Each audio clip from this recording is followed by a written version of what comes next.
Good afternoon and welcome to CoreTV News on the hour. I am Olajumoke Olatunji. President Muhammadu Buhari is hosting a two-day retreat for ministers designates in Abuja. The retreat is to prepare the 36 incoming cabinet members for the task ahead of them. Speaking at the opening of the retreat, President Buhari emphasized that the diversification of the nation's economy remains the priority of his administration. These are the ministers designate having a first feel of the presidential villa even before their inauguration.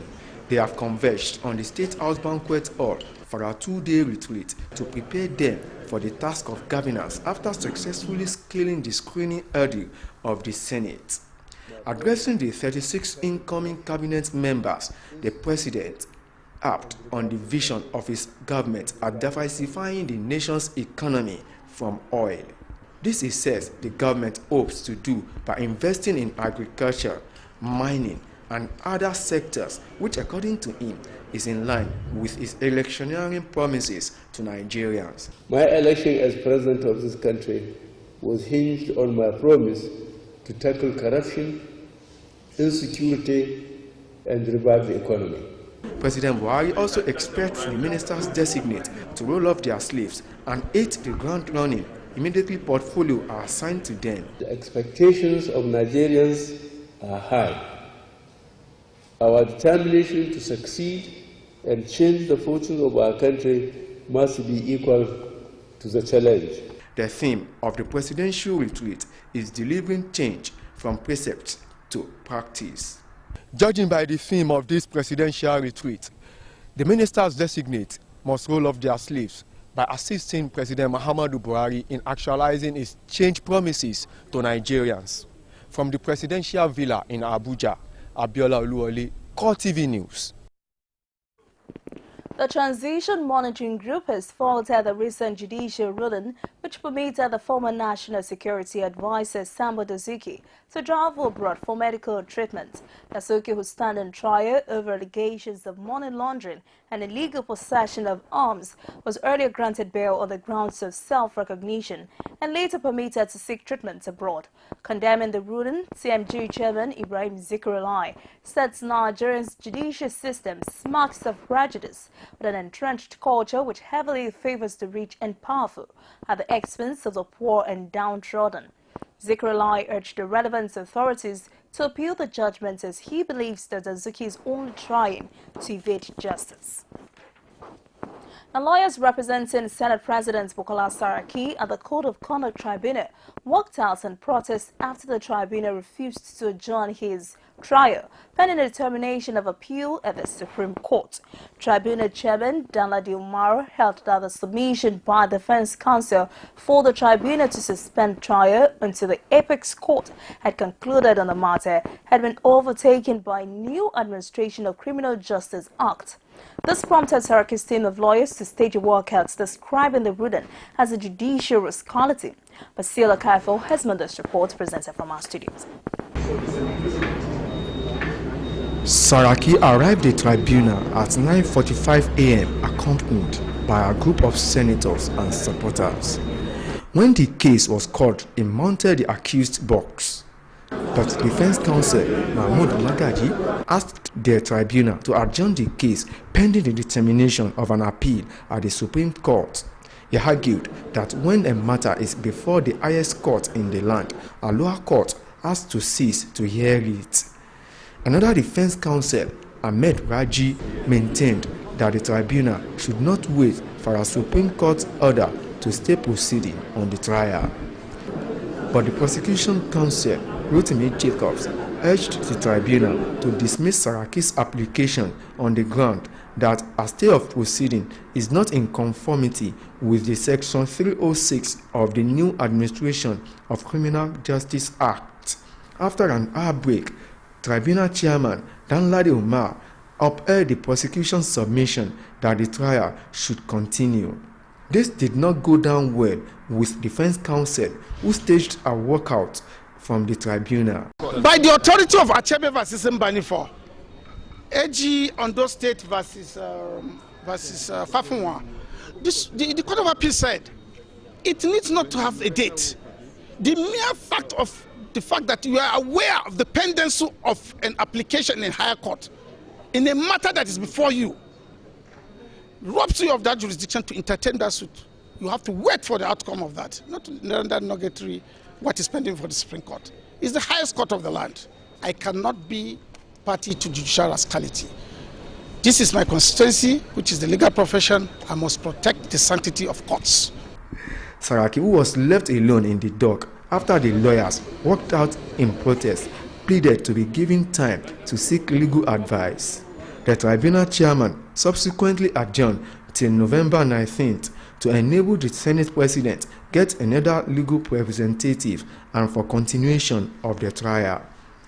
Reacting to the protest, the prosecution counsel, Rotimi Jacobs, alleged that the accused person has been trying to truncate the trial. We must not allow them to open this case. We must not allow evidence to be given. That's just the intention. So, but at the end of the day, all this process will be fully exhausted and there'll be nowhere to go rather than to go on with the case. It's just a question of time. The next adjourned date is about 2 weeks away, and it seems to be seen whether Saraki will hire another team of lawyers to defend him.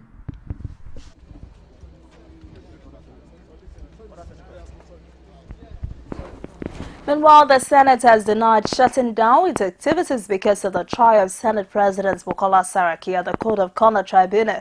It says it's adjourned plenary to Tuesday, November 10, to give lawmakers ample time for other legislative duties. Correspondent Basil Aye files on this report. On a normal day, the Senate chamber should have at least witnessed a few nays and ayes at this time of the day.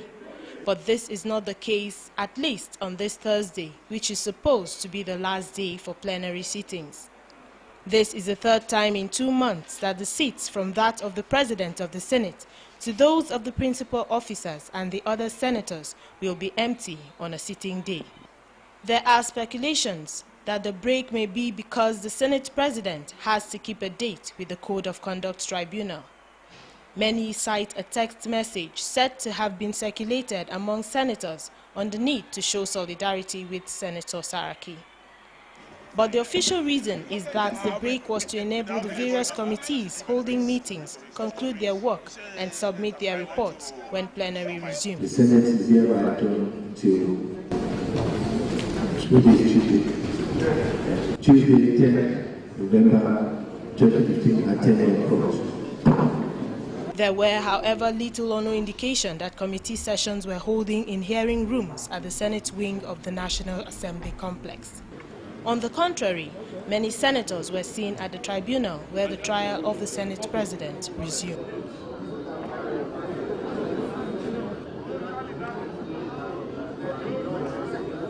Although no further opinion could be gotten on the one-day break, coring action by the lawmakers in the Senate is constitutional or acceptable.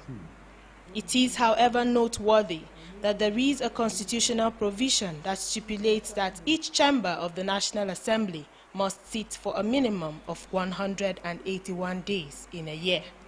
Basia Ye, CoreTV News, Abuja. And such matters. The Independent National Electoral Commission says it is adequately prepared for governorship elections scheduled for Kogi and Bayelsa states later in the year. It also disclosed that it is taking steps to train election observers and other stakeholders ahead of the elections. INEC Chairman Mahmoud Yakubu said this at a public presentation of a guidebook on the 2015 Kogi and Bayelsa states governorship elections put together by a civil society group, the Election Monitor. Professor Yakubu was represented at the event by John Aram, who's the director at the commission. Different stakeholders, such as members of civil society, INEC officials, election observers, and journalists were in attendance at a public presentation of the 2015 Kogi and Bayelsa Governorship Elections Observation and Research Guide. The document was prepared by the Election Monitor and it's meant to guide stakeholders and observers on pre-election information that will enable them reach better conclusions. The manual also contained database of articles relating to political events in the two states as well as updates on all governorship candidates. It also has a comprehensive SWOT analysis on the situation on ground in the two states. There are certain recommendations from the 2015 elections that we think INEC should inculcate in the Bayelsa and Kogi elections. One is that the area of card readers, they should be clear about the guidelines, which states that you are only to use card readers, and if they fail, you use it the next day. But it doesn't say you revert to manual accreditation. So we want to be sure what is INEC's position on card reader use. Is it going to be used irrespective of whether there's failure or not, or will they revert to manual accreditation along the line? So we need to be sure about the INEC policy. The INEC chairman spoke on plans for deployment of adequate security arrangement during the election that will stem the tide of electoral violence, as there have been spate of violence prior to elections. Professor Yakubu, who was represented by John Irem, added that permanent voters card and card readers will be readily available in the two states. The Commission is doing everything possible to make sure that it takes the balloting instruments to Nigerians in Bayelsa and Kogi states. And the Commission is also doing all in its power to make sure that they have no excuse. Nobody has any excuse to perpetrate violence in that election. It is when the process is perverse, that's when you begin to have violence. INEC has made it clear that the forthcoming election in Bayelsa and Kogi will show an improvement on previous elections and are prepared to ensure that all necessary logistics are in place ahead of time.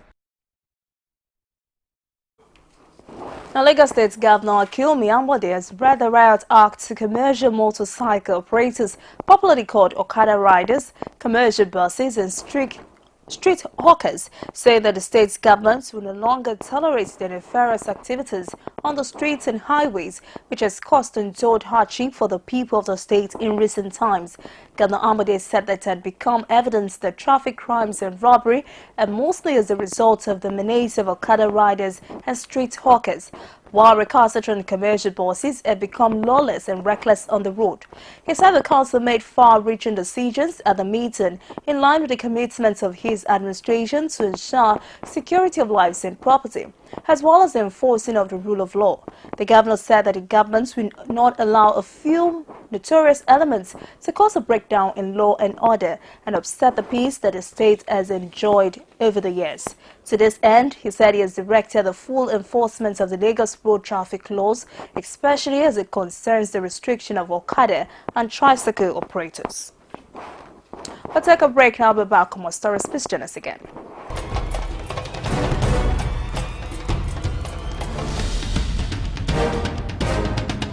This is what the people are saying. You don't run a big economy with generator. They need to do more in terms of energy and power. Many things to do for this Nigeria about lights, water, and new TT. For Nigerians that are not gullible, we know that good laws have done nothing good for this country. Buhari won the election convincingly. Talk to our husband that you should keep promise about what you said, and because people are watching you, you know, another election is coming. Because some people will stand for Yoruba land, will be strong man, we don't die. This nation is moving forward. The best is going to take place. The people giving voice to the voiceless. Thank you for joining us again. Now, for more news and other programs, please visit our Facebook page at www.facebook.com/CoreTV News. You can follow us on Twitter at CoreTV News NG. Also visit our YouTube channel at youtube.com/CoreTV, leave a space, then news. The police authorities have warned the indigenous people of Biafra against embarking on what they described as ill-advised protest using dangerous weapons across some southeastern states. This, according to police spokesperson Olabisi Kolawole, is because the law prohibiting the unlawful possession of firearms is still in force. She said in a statement that any attempt to unleash mayhem on innocent and law-abiding Nigerians under any guise by the group will be met with stiff resistance from the police and other security agencies. The police spokesperson insisted that the actors will be brought to justice in line with extant criminal laws, while assuring residents of the southeastern states of adequate protection with appropriate police deployment. Members of a local gang called Sahasuka members numbering about 20, have attacked and injured one Muhammad Yusuf in the Ongan Rimin area of Kaduna metropolis. Government spokesman Samuel Roman said in a statement that a timely intervention of the security patrol team restored law and order in the state. Victims of the attack have since been rushed to the hospital for treatment. He added that surveillance teams have been deployed to the area to forestall any breakdown of law and order, while investigation is in progress to apprehend the perpetrators of the crime for possible prosecution. A joint security team have recovered over 174 animals from suspected cattle rustlers in Kaduna and its environs. Government spokesman Samuel Rowan said in a statement on Thursday that troops acted on the tip-off and swiftly rushed to Libera Bush in Kajuru local government area of the state. The recovered animals comprises 145 cows, 20 sheep and 1 donkey. He added on citing the security team, the rustlers took to their heels. The government spokesman noted an investigation is in progress to apprehend the fleeing rustlers, while the animals are to be conveyed to the state distribution center. The Nigerian Association of Women Journalists, Lagos State chapters, brought a petition to the State House of Assembly concerning the enforcement of the Violence Against Person Prohibition Act of 2015. The act, which was signed in May this year, provides a legislative and legal framework for the prevention of all forms of violence against vulnerable persons, especially women and girls. Sarah Yeko, who was at the scene, has more. It is not news that there have been several cases of rape across Nigeria among women, children, and even men. The Nawaj today staged a protest march to the State House of Assembly seeking the support of the lawmakers. You know, this rape thing and violence is not only about women. Men are also victims. They also fall victims. So we want domestication of that particular law. Violence Against Persons Prohibition Law, Prohibition Act 2015, to be domesticated in Lagos here, and for the lawmakers to ensure, for the state government to ensure enforcement of that act. Responding to their petition, a member of the State House of Assembly explains that there are already laws against the act of rape. More so, she promises that there will be an implementation of these laws. That there are laws in place in Lagos State. We have the criminal law of Lagos State, which definitely addresses the matter of rape. And the sentence for rape is life imprisonment. We have the Child Rights Law of 2007, which also talks about the rape of a minor.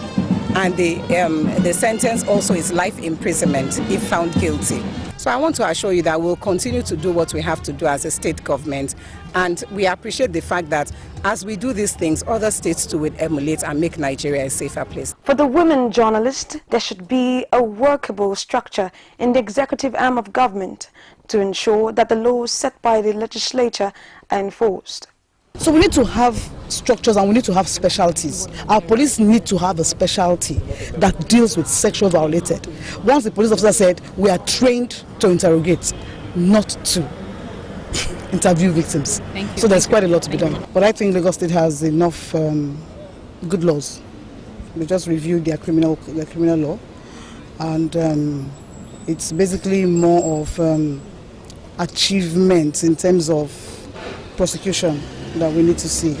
One can say that the feminist nature of Nawaj has inspired this protest against rape. But every person needs to educate their young and vulnerable people so that offenders like rapists are punished accordingly.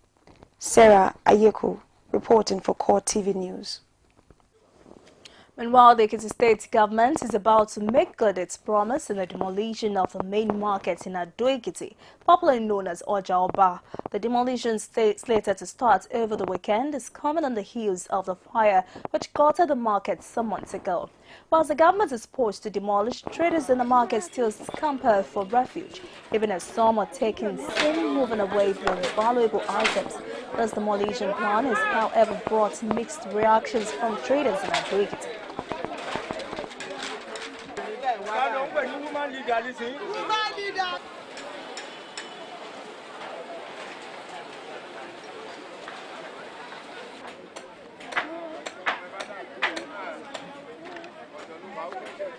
Cannot polish a gem without friction. We bear with the people who have a traditional and sentimental attachment to that market, and we want them to know that government has been very considerate. There could be pockets of opposition which I haven't seen. Particular modern market, our governor won't do for us is, I like it. Mr. Governor wanted to collect per square meter 10,000 naira from us, but there's no negotiation between us in order to beat it down. So that is the issue. From 1965, calculate it to at my age now. I don't know where I can put my shop, my property to keep it. I don't get shop now.